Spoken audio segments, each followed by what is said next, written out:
Bismillahirrahmanirrahim. Assalamualaikum warahmatullahi wabarakatuh. Yang terhormat, Ibu Dr. Randes Hajah Wina Roswina, SEMM CPM, selaku Dekan Fakultas Ekonomi Bisnis Universitas Winaya Mukti. Yang terhormat, Bapak Dodi Tisna Amijaya, SEMM selaku Kaprodi Manajemen S1. Yang terhormat, Bapak Hasan Mustafa, SEMM AKCA selaku dosen pembimbing. Yang terhormat, Bapak Muhammad Egy Erlangga selaku Supervisor Lapangan selama berkegiatan magang.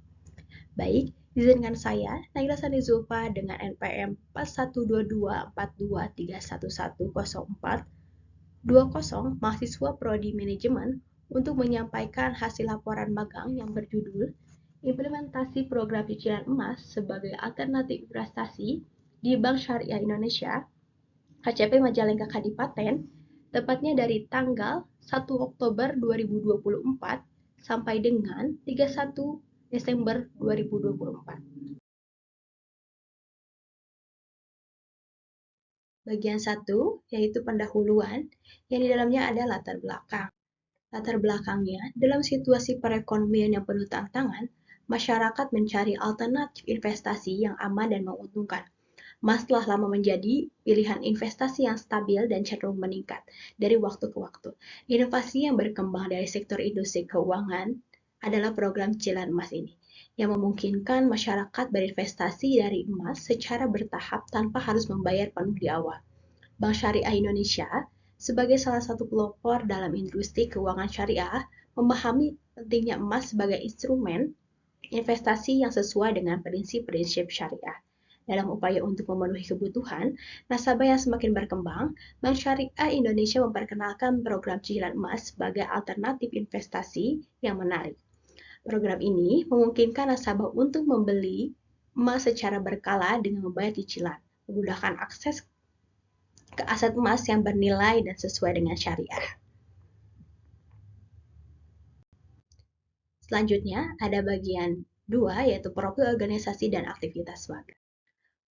Profil organisasi Bank Syariah Indonesia atau BSI berdiri pada 1 Februari 2021 sebagai hasil penggabungan atau merger dari Bank Rakyat Indonesia Syariah, Bank Syariah Mandiri, dan juga Bank Negara Indonesia Syariah atau BNI Syariah. Pendirian dari BSI ini secara legal didukung oleh izin dari Otoritas Jasa Keuangan dengan nomor SR 3PB1 2021 tentang pemberian izin penggabungan dari merger tersebut. Dan perubahan nama menjadi usaha atas nama PT Bank Syariah Indonesia Tbk sebagai bank hasil penggabungan. Di mana tempat magang saya, perusahaannya Bank BS ini terletak di Jalan Siliwangi, Ruko Kadipaten Trade Center, nomor 7, 8, Kelurahan Kadipaten dan Kecamatan Kadipaten. Moto dan lambang pengenalan logo Bank Syariah Indonesia juga diumumkan pada saat peresmian Bank Syariah Indonesia yang disampaikan langsung oleh Direktur Utama PT Bank Syariah Indonesia yaitu Bapak Heri Gunardi. Logo tersebut bertuliskan BSI dengan bintang berwarna kuning di ujung atas sebelah kanannya. Di samping tulisan BSI tersemat kata Bank Syariah Indonesia, bisa dilihat logonya. Adapun makna dari filosofi bintang berwarna kuning tersebut melambangkan 5 Pancasila, 5 rukun Islam. Tulisan-tulisan BSI juga mencerminkan Indonesia yang baik di tingkat nasional maupun global.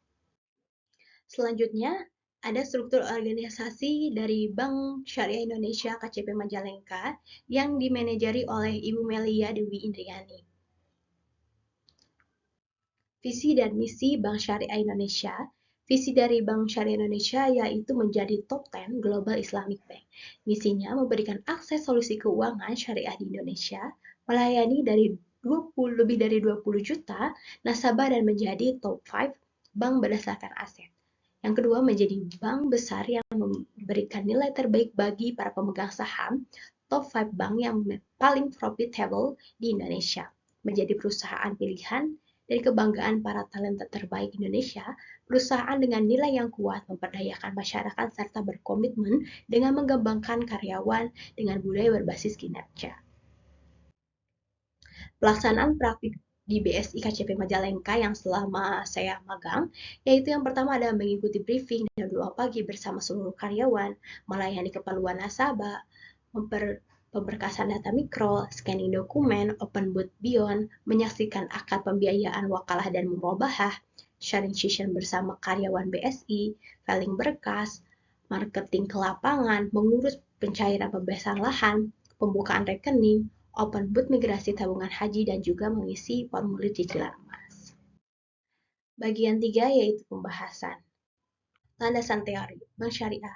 Bank Syariah adalah bank yang melaksanakan kegiatan usaha berdasarkan prinsip syariah, yaitu aturan perjanjian berdasarkan hukum Islam antara bank dan pihak lain untuk penyimpanan dana atau pembiayaan kegiatan usaha, kegiatan lainnya yang dinyatakan sesuai dengan syariah.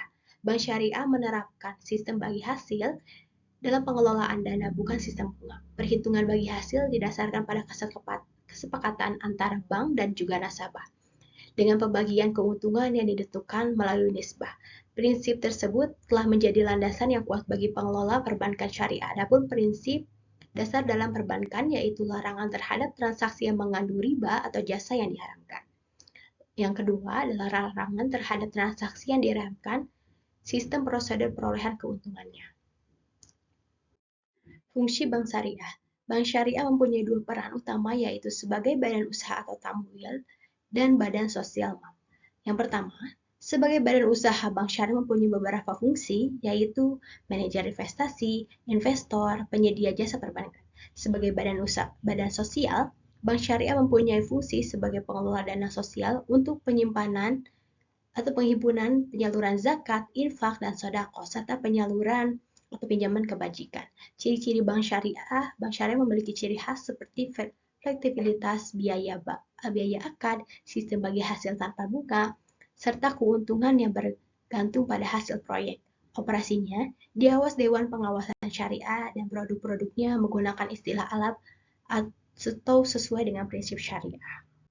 Investasi adalah penanaman atau penempatan uang atau harta yang kita miliki dengan harapan nilainya akan meningkat di masa depan. Investasi ini adalah komitmen saat ini atas uang atau sumber daya lain yang harapannya mendapatkan keuntungan di masa yang akan datang. Secara garis besar, ada 7 tujuan investasi yang menjadi alasan secara mengapa investasi perlu dan penting dilakukan. Yang pertama adalah mendapatkan keuntungan tentunya, mencari keamanan, menyeimbangkan penyaluran saat ini dan di masa depan, memenuhi kebutuhan dan kewajiban di masa depan, antisipasi ketidakpastian, melindungi harta dari inflasi, memutar roda perekonomian. Jenis aset yang dapat digunakan sebagai sarana investasi, investasi berbentuk aset berwujud atau real asset, bentuk dari produk investasi ini yang dapat dilihat atau dipegang. Bentuknya contohnya ada tanah, properti, gedung emas, dan berlian. Investasi berbentuk aset keuangan atau financial asset. Produk investasi ini wujudnya tidak dapat dilihat hartanya namun berbentuk kertas, contoh seperti deposito, saham, obligasi, atau reksadana. Cicil emas. Cicil emas adalah fasilitas pembiayaan berbasis jual beli emas, di mana bank membiayai pembelian emas batangan yang dibayar nasabah secara angsuran setiap bulan. Memiliki emas dengan cara mencicil pembiayaan sejumlah uang muka yang besarnya antara lain sekitar 20% hingga 45% dari nilai emas yang kita pilih. Kemudian lama waktu yang diberikan untuk cicil emas adalah 2 tahun hingga maksimal 5 tahun. Keuntungan dari cicil emas ini di Bank Syariah Indonesia yaitu aman, emas Anda akan diasuransikan. Yang kedua ada menguntungkan, tarif yang murah, layanan profesional, perusahaan terpercaya dengan kualitas layanan terbaik. Yang keempat ada mudah memberikan emas dengan cara dicicil, liquid, dapat diuangkan dengan cara digadaikan untuk kebutuhan mendesak. Yang keenam ada biaya-biaya yang perlu disiapkan hanyalah biaya administrasi, materai, dan asuransi. Prinsip syariah dalam investasi emas. Prinsip syariah dalam investasi emas melibatkan pedoman dan ketentuan Islam yang harus dipatuhi oleh investor. Yang pertama adalah larangan riba atau bunga, pembersihan dari unsur-unsur haram, tidak terlibat dalam perjudian atau spekulasi berlebihan, jual beli dalam waktu nyata, kepemilikan fisik atau amanah, pembersihan dari unsur riba dalam investasi emas digital, menjauhi perusahaan atau melanggar prinsip syariah, kepatuhan terhadap zakat. Akad yang digunakan dalam cicil emas ini adalah yaitu akad murabahah, yaitu akad jual beli barang dengan harga jual sebesar biaya perolehan ditambah keuntungan yang disepakati dari penjual mengungkapkan biaya perolehan barang tersebut kepada pembeli. Pembahasannya yaitu adalah faktor-faktor mempengaruhi minat nasabah untuk menggunakan program cicilan emas sebagai alternatif investasi dan dampak terhadap kondisi finansial nasabah. BSI KCP Majalengka Kadipaten menerapkan strategi pemasaran yang inklusif untuk semua nasabah, baik muslim maupun non-muslim. Minat nasabah terdapat terhadap program cicilan emas sebagai alternatif investasi dipengaruhi oleh berbagai faktor serta berdampak pada kondisi finansial nasabah. Faktor-faktor yang mempengaruhi minat nasabah yang pertama ada harga emas, yang kedua bagi hasil, ketiga kepuasan pelanggan, keempat pemahaman syariah, yang kelima promosi dan edukasi, yang keenam ada pemahaman tentang produk, yang ketujuh ada keuntungan investasi, yang kedelapan ada risiko keamanan, yang kesembilan kepercayaan pada bank, ke-10 ada situasi ekonomi, dan ke-11 ada keperluan pribadi. Bank mengelola resiko yang berkaitan dengan program cicilan emas, terutama resiko yang berkaitan dengan fluktuasi harga emas dan resiko kredit. Beberapa langkah yang diambil oleh Bank BSI untuk mengelola resiko terkait program cicilan emas. Yang pertama ada resiko fluktuasi harga emas, menggunakan strategi seperti diversifikasi portofolio melalui berbagai jenis aset emas, analisis pasar untuk memahami tren harga, serta menyesuaikan tingkat resiko sesuai dengan profil investasi. Yang kedua ada risiko kredit. Menggunakan analisis kredit nasabah, kebijakan kredit yang ketat dan diversifikasi portofolio pinjaman, bank juga menerapkan manajemen koleksi yang efektif dan pemantauan keberlanjutan terhadap pembayaran nasabah serta penyisihan kerugian untuk mengantisipasi gagal bayar. Sistem dan prosedur produk cicilan emas. Prosedur produk cicilan emas BSI yang dilakukan Bank Syariah Indonesia KCP Majalengka Kadipaten, yaitu yang pertama ada prosedur pemohonan nasabah, di mana dalam prosedur ini, nasabah yang ingin mengajukan pembiayaan cicilan emas harus datang ke kantor dan juga bertemu dengan petugas. Petugas wajib menjelaskan kepada nasabah mengenai fitur-fitur dan karakteristik produk secara lisan maupun tulisan, dengan persyaratan sudah memiliki rekening BSI dan juga memiliki KTP. Dengan DP sebesar 20% yang dihitung dari harga emas. Nasabah memenuhi persyaratan pembiayaan cicilan emas dan menyerahkan dokumen yang diperlukan sesuai dengan arahan petugas. Yang kedua ada prosedur pelunasan cicilan emas, di mana seminggu sebelum angsuran selesai, pihak pengelola menghubungi nasabah untuk mengingatkan bahwa angsuran sudah selesai dan melampirkan KTP dan bukti kepemilikan emas. Jika data sesuai, emas beserta sertifikatnya akan diserahkan kepada nasabah. Selanjutnya, ada dampak ekonomi dan sosial. Pelaksanaan program cicilan emas sebagai alternatif investasi di BSI KCP Majalengka Kadipaten ini memberikan dampak positif baik secara ekonomi maupun sosial. Yang pertama ada meningkatkan inklusi keuangan syariah dengan memberikan akses investasi kepada masyarakat luas. Yang kedua ada memberikan alternatif investasi yang lebih aman dibandingkan dengan instrumen keuangan berbasis bunga. Yang ketiga adalah mendorong pertumbuhan sektor keuangan syariah di daerah Majalengka dan sekitarnya. Bagian 4 ada kesimpulan. Kesimpulannya yaitu program cicilan emas di Bank Syariah Indonesia BSI atau BSI KCP Majalengka Kadipaten merupakan alternatif investasi yang fleksibel, di mana dengan potensi keuntungan dan risiko terkait fluktuasi harga emas serta kemampuan nasabah dalam membayar cicilan. BSI memberikan resiko secara strategi, diversifikasi, analisis pasar, dan kebijakan kredit yang ketat. Program ini efektif dengan dukungan promosi dan edukasi kepada nasabah. Magang di BSI juga mengajarkan saya disiplin kerja dan keterampilan profesional yang siap diterapkan di dunia kerja. Bagian 5 ada refleksi diri. Refleksi diri. Selama magang di Bank Syariah Indonesia, KCP Majalengka Kadipaten memperoleh banyak sekali pengalaman berharga yang memperkaya pengetahuan dan keterampilan dalam manajemen dan profesionalisme kerja.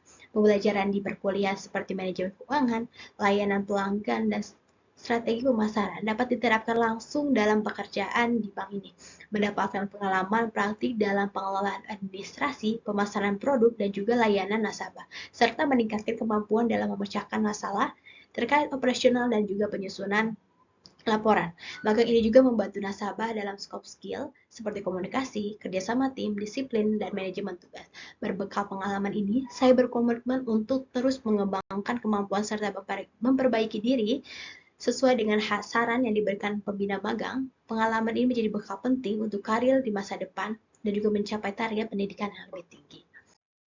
Demikian presentasi yang dapat saya sampaikan. Saya juga ingin mengucapkan terima kasih kepada Bank Syariah Indonesia KCB Majalengka Kadipaten atas kesempatan dan juga bimbingan yang telah diberikan selama magang. Dan juga mohon maaf jika ada kekurangan dalam penyampaian. Terima kasih. Wassalamualaikum warahmatullahi wabarakatuh.